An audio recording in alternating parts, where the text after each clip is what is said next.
Ito ang reading mo, Pisces. Welcome back to our channel. Naway nasa mabuti kayong kalagayan while watching the channel. This is a general reading. Kayo nang balang magpalit-palit ng situation nyo sa reading ko.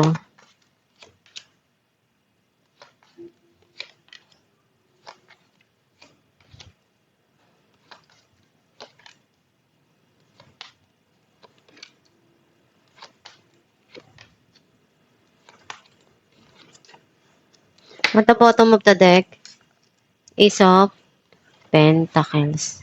I feel like ang nasisense ko na energy mo, andun yung nagbibigay ka, tumutulong ka, or iniisip mong magbigay ng regalo or mag-share ng blessing mo. Some of you, minamanifest mo na makatanggap ng financial blessing. Ang mensahe ng card mo, pinupunuan mo kung ano yung makakaya mo sa mga sitwasyon na papasok sa buhay mo, especially dun sa mga responsibilidad mo. Even though you feel tired, andun yung nababurnout ka, feeling mo ang heavy-heavy na ng mga dumarating, gusto mo nang sukuan pero hindi pwede. Pinaglalaban mo pa rin, gagawin mo pa rin yung makakaya mo. May darating na opportunity para sa'yo. And some of you, meron ditong mensahe sa text, chat, or email na marireceive. Andun yung mas matatag ka na ngayon. Mas matibay ka na kahit anong bagyo yung dumating sa buhay mo. Handa ka na harapin lahat.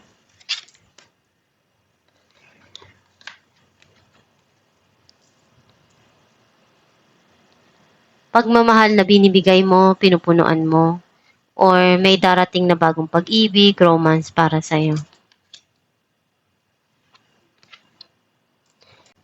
Pupunuan mo kung ano yung makakaya mo. Ibibigay mo kung ano yung pwede mo pang maibigay.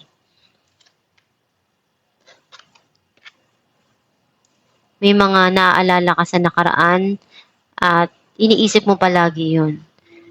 And merong memories na masaya, meron ding hindi, pero para sa'yo, mahalaga yun.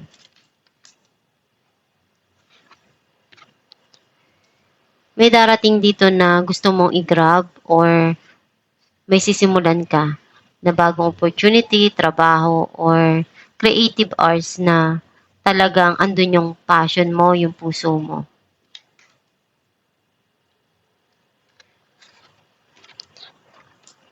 Busy ka dahil alam mong masaya ka dun sa ginagawa mong yun. Some of you, may darating na tao na gusto niya ipakita yung affection niya towards you. Clarify natin ang 10 of Wands. The Hermit and King of Wands. Naalala mo pa rin yung mga pinagdaanan mo na hirap. Ginawa mo lahat ng makakaya mo doon para malagpasan yun. Hindi ka talaga sumuko or nagpatalo kung ano man yung mga pinagdaanan mong masakit or struggle sa buhay. Bagkus, yun yung talagang naging way para sa'yo na malagpasan yung mga pagsubok na to. Clarify natin ang strength. Wheel of Fortune and Eight of Pentacles. Nagkaroon na ng end yung cycle, may new cycle na papasok sa buhay mo.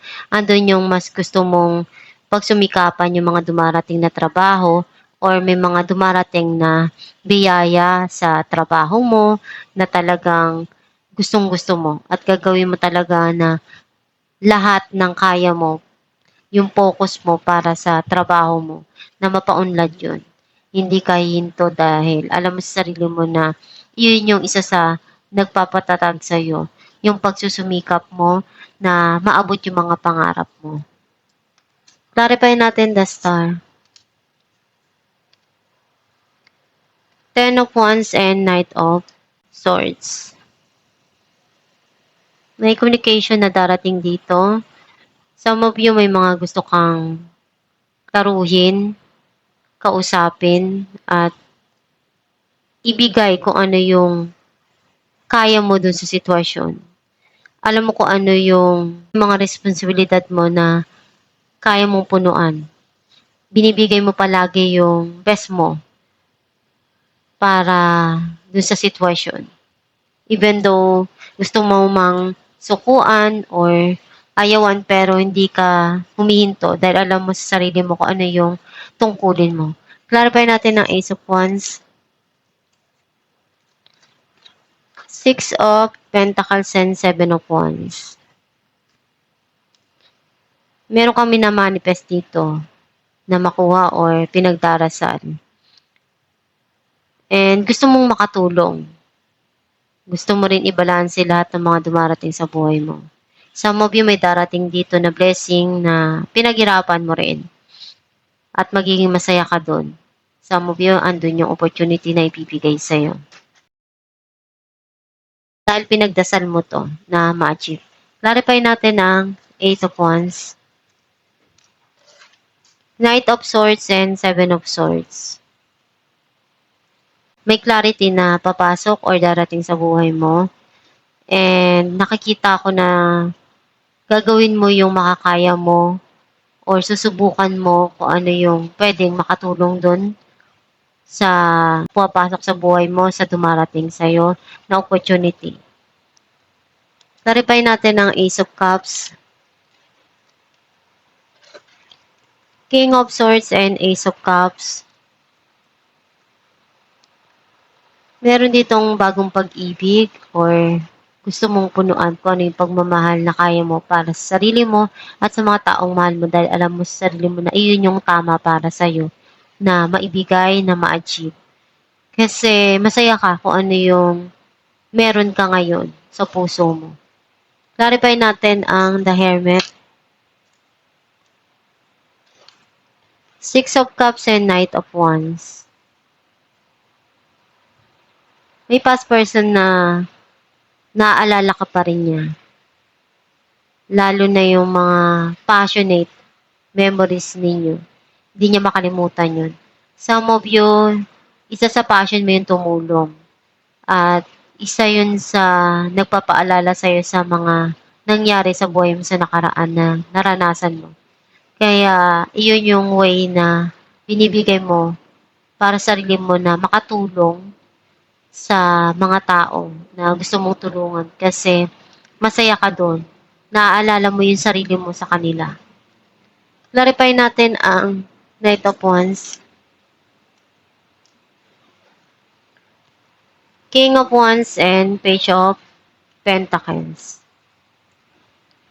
May mga plano ka dito na gusto mo simulan para sa trabaho mo, sa karir mo, sa pera mo.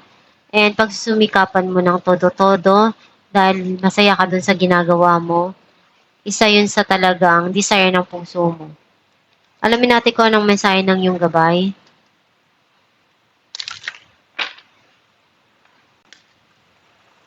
Ask us to help you in this situation, and we will immediately go to work on your behalf.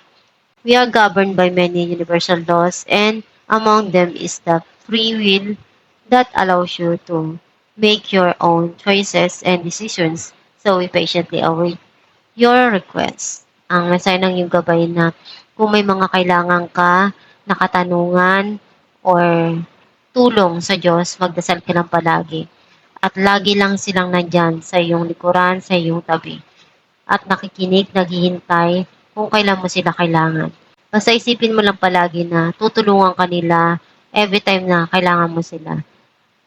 Isipin mo na yung Diyos binigay lahat ng mga pagsubok na yan sa buhay mo dahil importante at mahal ka nila. Binibigay yan para may matutunan ka. Yung mga experience na yan, malaki yung maidadagdag nun sa iyong buhay, sa mga nararanasan mo, sa mga experience mo. Basta isipin mo lang palagi na kaya mo, magpakatatag ka, huwag kang susuko, tibayan mo ang loob. Kapit lang palagi kung ano yung nararanasan mo, huwag kang basta aayaw or pagsikapan mo lang na malagpasan palagi yung mga pinagdadaanan mo. At ihiling mo sa Diyos Ama na gabayan ka sa tamang path na gusto mo para magtagumpay ka. At the same time, ma-achieve mo yung mga goal mo at malagpasan mo yung mga pagsubok na pinagdadaanan mo sa buhay.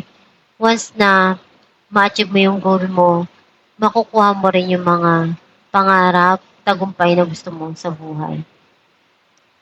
At itong yung reading, Pisces, kung nakaresonate ka, kindly comment down below. Thank you for watching.